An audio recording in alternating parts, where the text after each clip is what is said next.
அவன் விரும்பியது நடக்காது. அல்லாஹ் எதை விதித்தானோ, அவனுக்கென்று எது முடிவு செய்யப்பட்டிருக்கிறதோ அதுதான் வாழ்வில் நடக்கும்.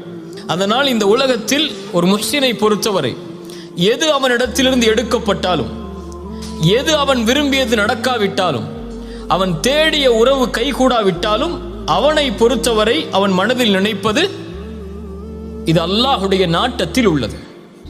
என் இறைவன் எனக்கு எப்போதும் நலவைத்தான் நாடி இருப்பான். எனக்கு அநீதம் செய்பவன் இறைவன் அல்ல, எனக்கு நலவு செய்பவன் தான் என் இறைவன்.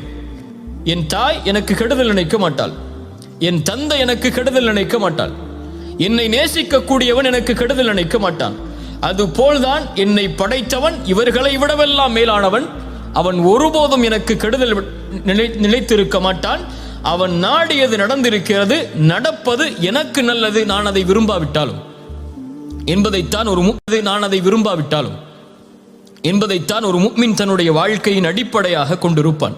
அல்லாஹ் அதைத்தான் சொல்கிறான், ஒன்றை நீங்கள் வெறுப்பீர்கள், ஆனால் அது உங்களுக்கு சிறந்ததாக அமையும். நீங்கள் ஒன்றை நேசிப்பீர்கள், அது உங்களுக்கு தீயதாக அமைந்திருக்கும். வல்லாஹு யஅலம் வ அன்தும் லா தஅலமூன். அல்லாஹ் தான் அறிந்தவன், நீங்கள் அறியாதவர்கள்.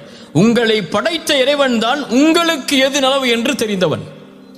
இந்த நேரத்தில் இந்த செல்வம் குறைக்கப்படுவதால் என்ன நலவு இருக்கிறது என்பதை இறைவன் அறிந்தவன். வபஷ்ஷிரு சாபிரின், நீ பொறுமையோடு இருந்து உன் பாதையில் செல், நீ அறிந்து கொள்வாய் அது என்ன நலவு என்று. உனக்கு ஒரு உறவு கைகூடாவிட்டால், நீ விரும்பிய வாழ்வு உனக்கு அமையாவிட்டால், விரும்பாத வாழ்வு அமைந்து விட்டால் ஏற்றுக்கொள், இறைவன் அதைத்தான் உனக்கு விதித்திருக்கிறான். ஏன் அல்லாஹ் விதித்திருக்கிறான் என்ற கேள்விக்கு பதிலை தேட வேண்டும் என்றால் பொறுமையோடு இரு.